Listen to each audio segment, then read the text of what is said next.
Friends, welcome to our channel. இன்னைக்கு நம்ம பார்க்க போகிற ரெசிபி வந்து பரோட்டா சால்னா இல்லை குருமான்னு கூட சொல்லலாம். பரோட்டா, சப்பாத்தி, தோசை எல்லாத்துக்குமே சூப்பரான சைட் டிஷ். இது எப்படி செய்யலான்னு பார்க்கலாம். அதுக்கு முன்னாடி நம்ம சேனலை சப்ஸ்கிரைப் பண்ணாதவங்க சப்ஸ்கிரைப் பண்ணிக்கோங்க. மறக்காமல் அந்த பெல் ஐக்கானையும் கிளிக் பண்ணிக்கோங்க. அப்போ தான் நம்ம சேனலில் போடுற வீடியோஸ் உடனே உங்களுக்கு நோட்டிஃபிகேஷனாக வரும். இப்போ நம்ம பரோட்டா சால்னாக்கு என்னென்ன பொருட்கள் தேவைன்னு பார்க்கலாம். நான் வந்து கேரட் எடுத்து வச்சுருக்கேன். ஒரு பவுல் கேரட், ஒரு பவுல் உருளைக்கிழங்கு, அப்புறம் ஒரு பவுல் ஒரு ஒரு குட்டி பூ வந்து காலிஃப்ளவர் வச்சுக்கோங்களேன். காலிஃப்ளவர் வச்சுருக்கேன். நீங்கள் வந்து இதில் வந்து பட்டாணி, பச்சை பட்டாணி ஆட் பண்ணிக்கலாம், பீன்ஸ் ஆட் பண்ணிக்கலாம், பீட்ரூட் ஆட் பண்ணிக்கலாம், இதெல்லாம் ஆட் பண்ணிக்கலாம். நான் இன்றைக்கி இது 3 வச்சு தான் செய்கிறேன்.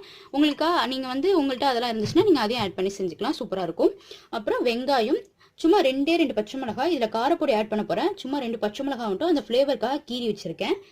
அப்புறம் தக்காளி பேஸ்ட்டாக அரைச்சி வச்சுருக்கேன். ஒரு 2 பெரிய தக்காளி பேஸ்ட்டு, இஞ்சி பூண்டு பேஸ்ட்டு, அதுக்கப்புறம் இந்த பட்டை, பிரியாணி இலை, கிராம்பு, ஏலக்காய், கல்பாசி. இந்த கல்பாசி தான் ரொம்ப முக்கியம். இதை போட்டிங்கன்னா தான் ஃப்ளேவர் சூப்பராக இருக்கும். அப்படியே அந்த ஹோட்டலில் உள்ள டேஸ்ட் கிடைக்கும்.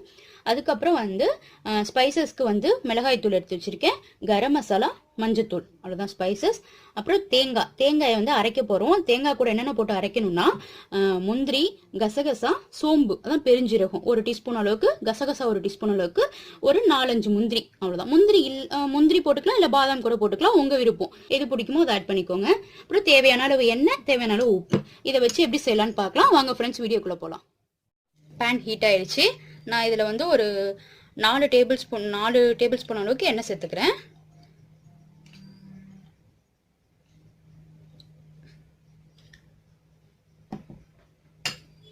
எண்ணெய் காஞ்சதும் வந்து இந்த பட்டை, பிரியாணி இலை, கிராம்பு எல்லாத்தையும் ஆட் பண்ணிக்கலாம்.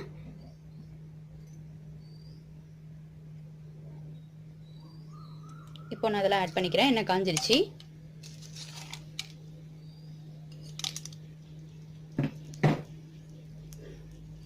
இதெல்லாம் வந்து கொஞ்சம் கலர் மாறட்டும். கலர் மாறினதும் நம்ம வந்து வெங்காயத்தை ஆட் பண்ணிப்போம்.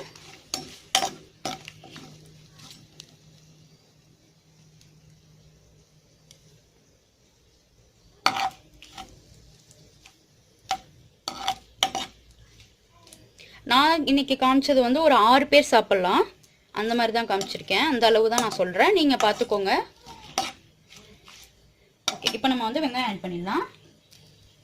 வெங்காயமும் பச்சை மிளகாயும் சேர்த்துடலாம்.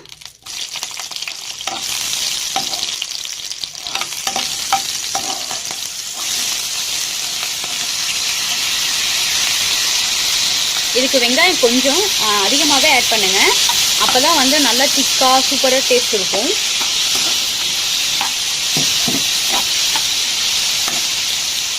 இந்த வெங்காயம் வதங்க தேவையான அளவு உப்பு சேர்த்துக்கலாம்.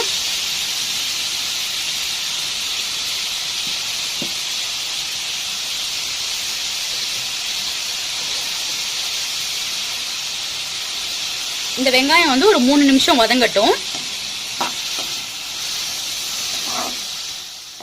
வெங்காயம் வந்து கலர் மாறிடுச்சு. இப்போ நம்ம வந்து இஞ்சி பூண்டு பேஸ்ட் வந்து ஒரு டேபிள் ஸ்பூன் அளவுக்கு ஆட் பண்ணிக்கலாம்.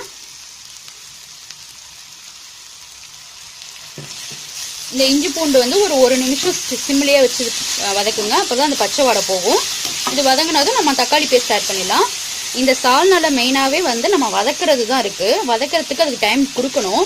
அப்போ தான் அது டேஸ்ட் வந்து நல்லாயிருக்கும், சூப்பராக இருக்கும். நம்ம எல்லாமே அந்த மாதிரி ட்ரை பண்ணுவோம், பட் வந்து அந்தந்த டைமிங்கை கரெக்டாக செய்யாததுனால தான் நமக்கு அந்த டேஸ்ட்டு கிடைக்கல. இதில் நான் சொல்லியிருக்க மாதிரி ஃபாலோ பண்ணி செஞ்சிங்கன்னா அப்படியே ஹோட்டலில் உள்ள மாதிரியே இருக்கும், சூப்பராக இருக்கும். அதுக்கப்புறம் நீங்கள் ஹோட்டலில் போய் சாப்பிடவே மாட்டீங்க. பரோட்டாலாம் நம்ம வீட்டிலே செஞ்சுருவீங்க.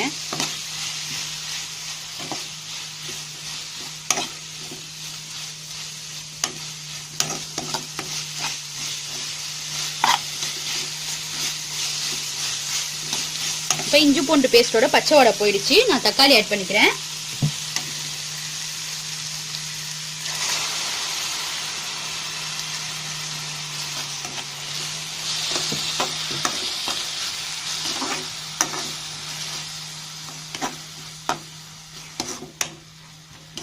இந்த தக்காளி ஆட் பண்ணி ஒரு 3 நிமிஷம் அப்படியே கொதிக்க விட்டுருங்க. அப்படியே வதங்கட்டும், அது மட்டும் வதங்கிட்டே இருக்கட்டும். நல்லா சேஞ்ச் ஆகும். தக்காளியோட ஸ்மெல் போய் தக்காளி கலர் நல்லா மாறும். மாறினதுக்கு அப்புறம் நம்ம வந்து காயெல்லாம் சேர்த்துக்கலாம்.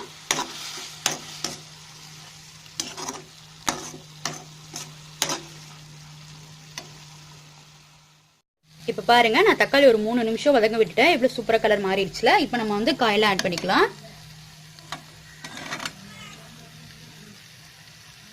கேரட் போட்டேன், உருளைக்கிழங்கு, இல்லை நம்ம விருப்பம் தான், என்னென்ன காய் வேணாலும் ஆட் பண்ணிக்கலாம். நான் சொன்ன மாதிரி பீன்ஸு, பச்சை பட்டாணி, பீட்ரூட்டு இதெல்லாம் ஆட் பண்ணிங்கன்னா இன்னும் சூப்பராக இருக்கும். இந்த காயெல்லாம் போட்டு ஒரு 2 நிமிஷம் வந்து நல்லா வதக்குங்க ஹை ஃப்ளேமில் வச்சு. உடனே தண்ணி ஊற்றிடாதீங்க.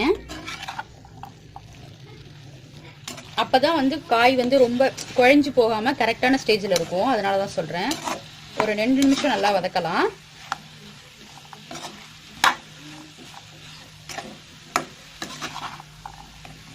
இது வதங்கும் போதே நம்ம ஸ்பைசஸையும் ஆட் பண்ணிடலாம். சொன்ன மாதிரி வந்து நான் ஒரு டேபிள் ஸ்பூன் அளவுக்கு மிளகாய்த்தூள் எடுத்து வச்சுருக்கேன். உங்கள் வீட்டில் எவ்வளோ காரம் போடுவீங்களோ அது மாதிரி ஆட் பண்ணிக்கோங்க. அப்புறம் ஒரு டீஸ்பூன் அளவுக்கு மஞ்சத்தூள், 1 டீஸ்பூன் அளவுக்கு கரம் மசாலா வச்சுருக்கேன். எல்லாத்தையும் சேர்த்துக்கிறேன்.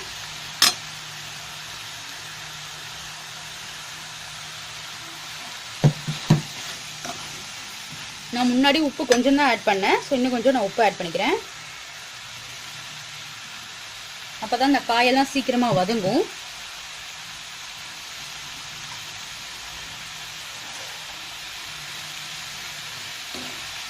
ஒரு 2லேருந்து ஒரு 3 நிமிஷம் வந்து நல்லா வதக்குங்க. அப்போ தான் இந்த மசாலாவோட வாடையெல்லாம் போகும். பச்சை வாடை போனதுக்கப்புறம் நம்ம தண்ணி ஆட் பண்ணிக்கலாம்.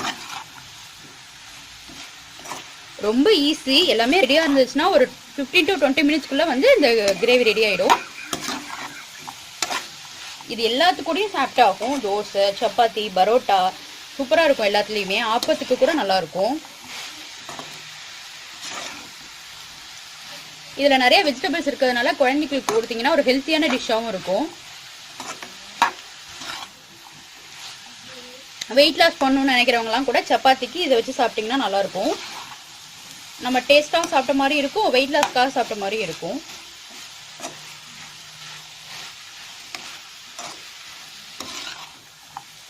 இப்போ பார்த்தீங்களா எல்லாமே நல்லா மிக்ஸ் ஆகிடுச்சு. அந்த மசாலாவோட பச்சை வாடெல்லாம் போயிடுச்சு. நான் இப்போ வந்து இதில் தண்ணி ஆட் பண்ணிக்கிறேன் காய் வேகிறதுக்கு.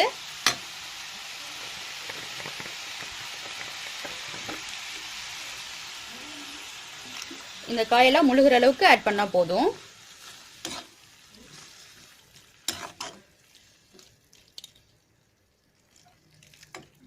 அவ்வளோதான். இது மூடி போட்டு ஒரு 10 மினிட்ஸ் அப்படியே இருக்கட்டும்.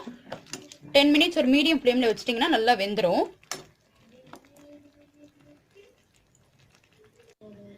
இது பாருங்க கொதிக்குது. இது வேகட்டும். ஒரு 10 மினிட்ஸ் கழிச்சு நம்ம வந்து அந்த தேங்காய் அரைச்சி வச்சிருக்கோம் அதை ஆட் பண்ணிக்கலாம். இப்போ பாருங்க நான் ஒரு 10 மினிட்ஸ் மூடி வச்சுருந்தேன். நல்லா வெந்துருச்சு காயெல்லாம். இப்போ நான் வந்து சொன்னேன்னா நான் வந்து ஒரு மூலி தேங்காய், அப்புறம் ஒரு டேபிள் ஸ்பூன் அளவுக்கு வந்துட்டு கசகசா, ஒரு டேபிள் ஸ்பூன் அளவு வந்து பெருஞ்சிருக்கும், சோம்பு, அப்புறம் ஒரு 4-5 முந்திரி இதெல்லாம் போட்டு நல்லா அரைச்சி வச்சுருக்கேன். இப்போ நம்ம இதை ஆட் பண்ணிக்கலாம்.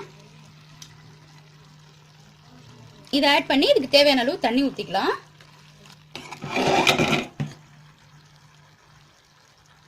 வந்து தேவையான அளவு தண்ணி ஆட் பண்ணிக்கிறேன்.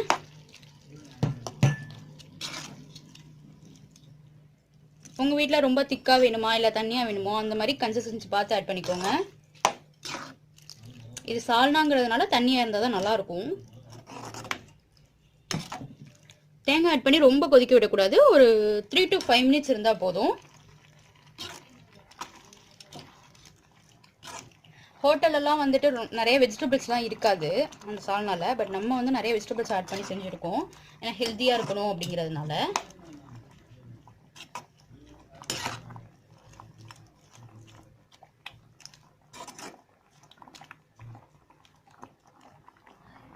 சரிங்களா, இது வந்து ஒரு 5 மினிட்ஸ் கொதிக்கட்டும்.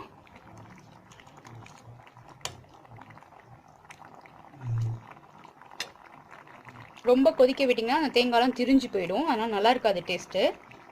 ஒரு 3 மினிட்ஸ் கொதிச்சா கூட போதும்.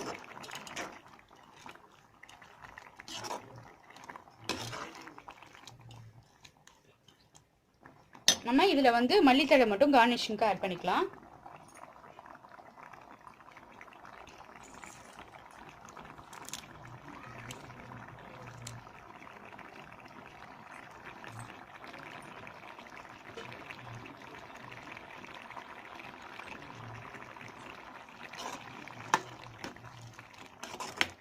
அவ்வளோதான். இப்போ பாருங்கள் ஒரு 3 மினிட்ஸ் ஆகிடுச்சு. தேங்காயோட அந்த பச்சை வாசலாம் போயிட்டு எவ்வளோ சூப்பராக இருக்குல்ல. நான் கொஞ்சம் திக்காக தான் வச்சுருக்கேன். நீங்கள் இன்னும் கொஞ்சம் வேணால் தண்ணி வேணால் ஆட் பண்ணிக்கலாம். அது உங்கள் டேஸ்ட்டுக்கு தகுந்த மாதிரி ஆட் பண்ணிக்கோங்க. இப்போ நம்ம வந்து சர்வ் பண்ணிவிட்டு பார்க்கலாம். அவ்வளோதான் ஃப்ரெண்ட்ஸ், நம்ம பரோட்டா சால்னா ரெடி ஆகிடுச்சு.